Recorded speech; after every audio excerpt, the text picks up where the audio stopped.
Hey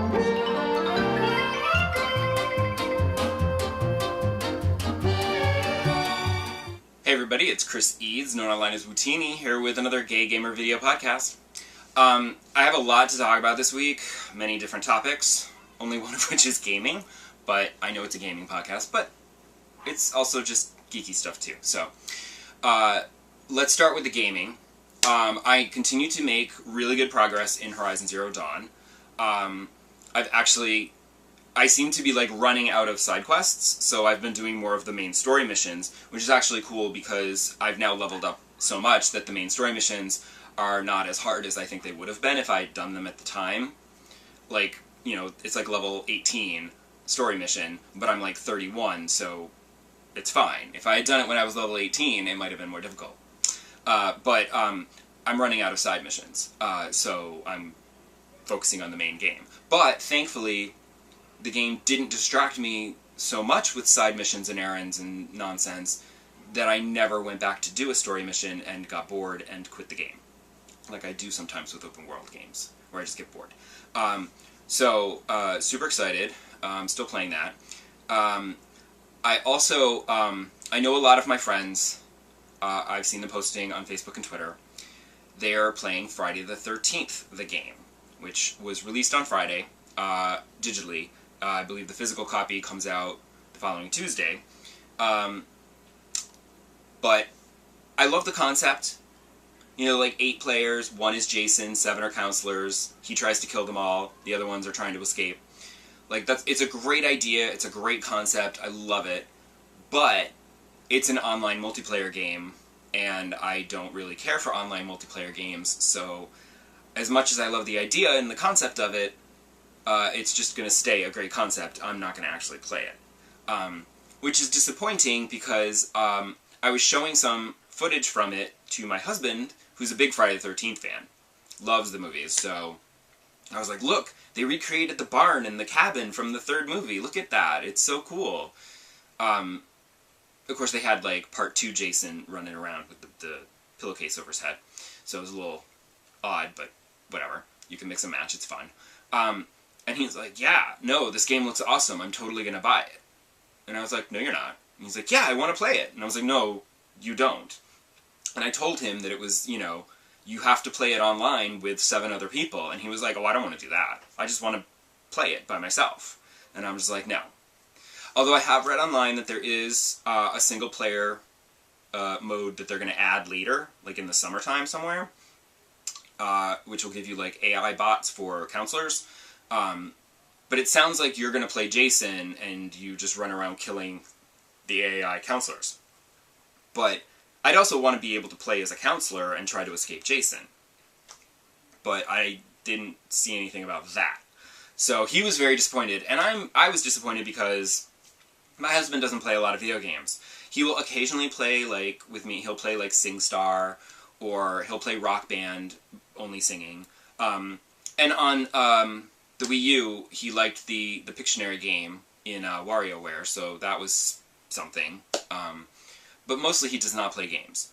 He occasionally will try a Zelda game, but I actually gave him my old 3DS, the small one, now that I have my Animal Crossing XL.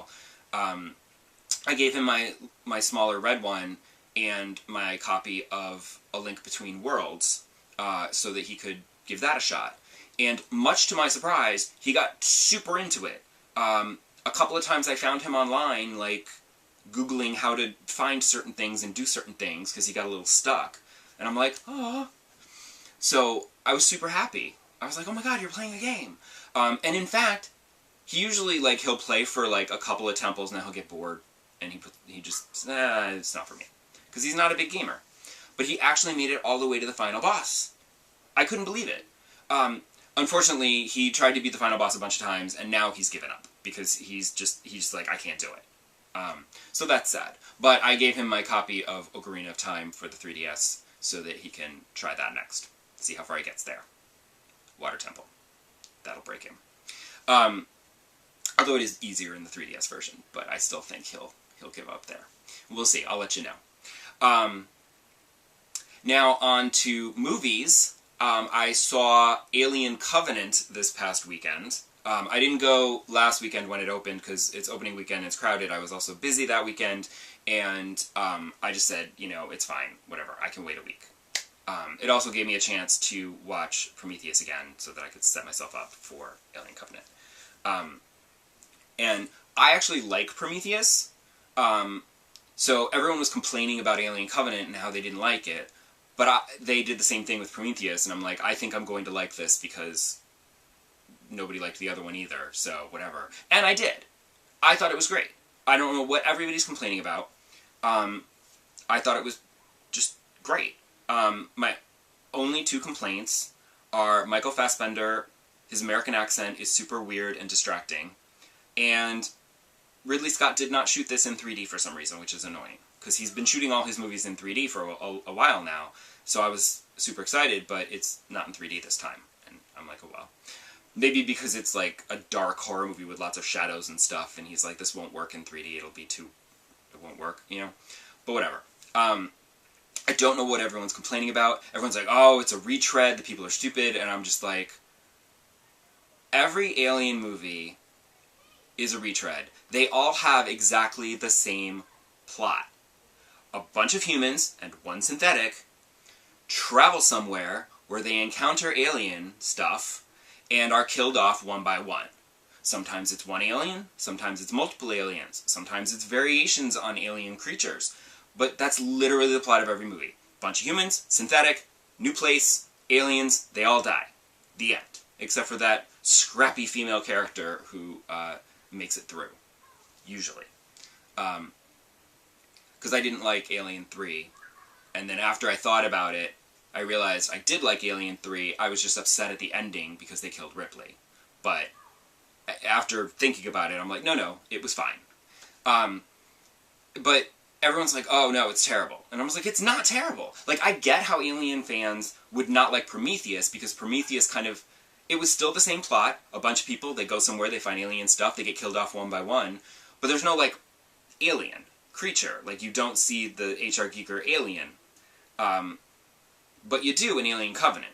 It's more of a proper alien movie. Prometheus, not so much. And it had some, you know, big sci-fi ideas, and it got a little more intellectual and stuff. So I can see people going to see that, being like, there was no alien, what the hell, that sucked. But with this, it's like, no, it's Alien. It's violent, it's dark, it's scary, it's super gory, it's surprisingly gory. You don't see gore like that very much anymore, but there were some scenes in Alien Covenant where I was like, you know, like, it was a bit much. It was startling, because you don't see that much gore lately anymore. So I don't know what people are complaining about. I liked it. So, whatever. F them.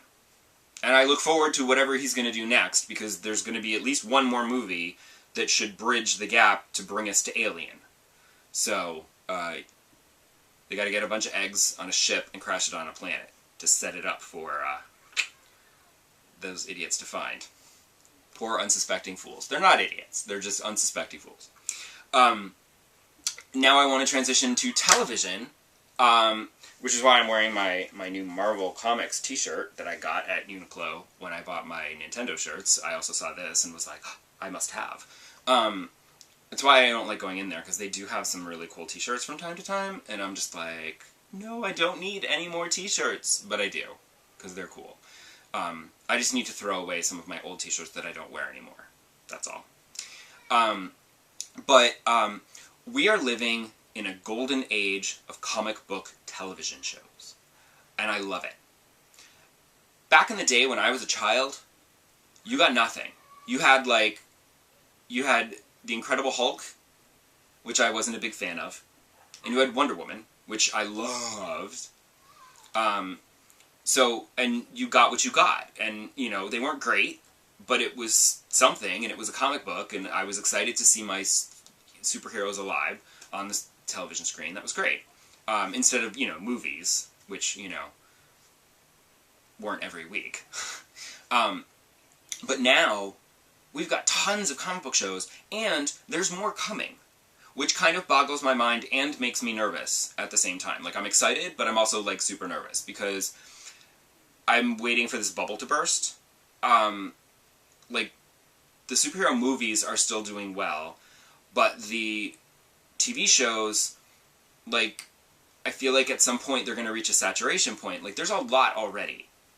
And, you know, between network television and Netflix and now Hulu is getting in on the game, it's, like, a lot. And it's, like, I feel like next season there's going to be too many shows, and some of them are going to just tank. And the execs are going to be like, they're not going to look at it and go, this didn't do well because it wasn't a good concept, or the scripts were bad, or we had lame special effects and no budget. They're going to just be like, people don't like superhero shows anymore. Done. And that'll be the end of the superhero shows. But I hope not. Hopefully they can understand that that show wasn't very good. But I am loving them right now. My favorite superhero show, strangely, is Agents of S.H.I.E.L.D. I know. It was always fine, but somehow in Season 4, it became amazing. Season 4 is so good. So good. Like, they had the Ghost Rider, and then they had the LMD arc, and then they had Agents of Hydra, and it all segued into each other so nicely and fluidly. So they were separate little arcs, but then at the end, it all became like one big arc, and Ghost Rider comes back at the end, and it all tied in with the Darkhold and all this stuff, and it was great, and they managed to tie everything all together, and it works as a whole, and it works so good. Ah, it was so good. Then my second favorite show would be probably Legends of Tomorrow, because it's fun. I love that show because it's fun. It's a little goofy, and it's fun, and it has lots of little, like, you know, Easter eggs for DC fans, and so that's nice. They do have their dramatic moments, but they don't take themselves too seriously. And in their finale, like, the finale arc at the end of the season, like, there was some great time travel stuff, and it was very clever, and it was very dramatic, and it was, like, exciting, and I was like, this is great. Then next, I'd probably say Supergirl. It's a little too goofy sometimes, but it's fun, doesn't take itself too seriously. Again, I like that. And it kind of, like, during the middle of the season, got a little not so great, but the ending with the Daxamites attacking and everything, the season finale, I thought was just fantastic. So much action, excitement, drama, fun. It was, like, after I watched that hour of television, I was like, why can't DC's movies be this good? You know? Like, because I like fun, this season of The Flash is at the bottom of the list for me, because this season of The Flash was not good. They replaced Harry with HR, and he was super annoying, and I think they meant him to become endearing over time, but he just kept being annoying to me, so I was like, no. And the whole season, again, his big villain for the season was another speedster, and I'm like, come on with the frickin' speedsters already. And Iris was going to die. So the whole season is basically trying to prevent Iris from being killed. So everyone gets all super sad and super, you know, dramatic, and it's like, it's not necessarily grim and gritty, but it was just not fun to watch because everybody was all bummed out because they're afraid that Iris is going to die, and I'm just like, come on.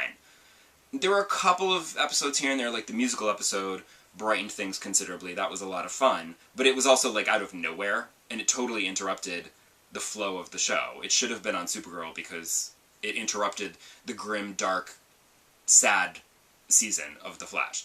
And I'm hoping that now that we're done with this, we can start fresh next season and lighten things back up again, and it'll be more fun. Because I don't watch Arrow. I tried, and I didn't care for it. And then people were like, when Season 2 came around, they're like, no, there's tons of, like, DC characters, it's super awesome, it's really good, you should totally watch it. So I went back, like, on, like, Netflix or whatever, and I tried watching Arrow, and I think I got about halfway through the first season, and I was just like, I don't like this. He's too serious, it's too grim, it's very, like, Batman-y, and I'm just like, no. I want more fun. And I'm sure it gets fun. Like, when he's guest starred on The Flash or Supergirl, and there's been the crossovers, like, with the Invasion crossover and stuff, like, he can be fun and entertaining, But as a show, no. No. I don't care for that. I also am not including the Marvel Netflix shows because I've only seen 2 of them. It took us forever to get through Daredevil. Because I'll tell you, like, I think I might have mentioned this in a previous video at some point. Netflix is hard because with network television, every week there's another show, so you keep up with it. Whereas with Netflix, they're like, here are 13 episodes of something. Watch it whenever you want. And like my friends will just binge watch like 13 episodes over the course of a weekend, but I don't like to binge. I prefer to stretch it out so I can enjoy it. But also, who has time for that? I'm like, how do you find... Like, did you literally spend 6 hours of Saturday just watching Daredevil? Like, come on! So it's kind of bonkers to me that people would sit and do that. Like, I could see binge watching it over the course of, like, 4 or 5 days, like a week. You could binge watch a few episodes a day. But holy crap, like, people do it in, like, 2 days. I'm like, what? Where do you find the time for that? I have other things I gotta do. So, with the Netflix shows, they just sit there and you can watch them whenever you want. So, there's no pressure to be like, oh, there's a new one, let me watch it. You know, so those tend to sit and wait until we have free time, which there's a lot of network television, so we don't really have a lot of free time.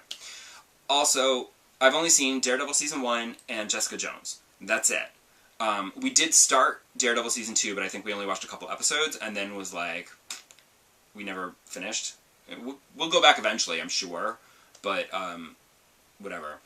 Because Daredevil, we did watch Jessica Jones a little bit faster because it was better. It dragged a little in the middle, they always do, but it didn't drag as badly and for as many episodes as Daredevil Season 1. Like, Daredevil Season 1, I was just like, I don't even want to finish this. Like, I'm so bored with the show. Like, nothing is happening. Like, it went for, like, episodes and episodes and episodes of, like, nothing. Just wasting time waiting for episode 12 and 13 so they could wrap the story up. And I'm just like, why didn't you just make this an 8-episode series or a 10-episode series? If that's how many episodes of story you have, make it that long.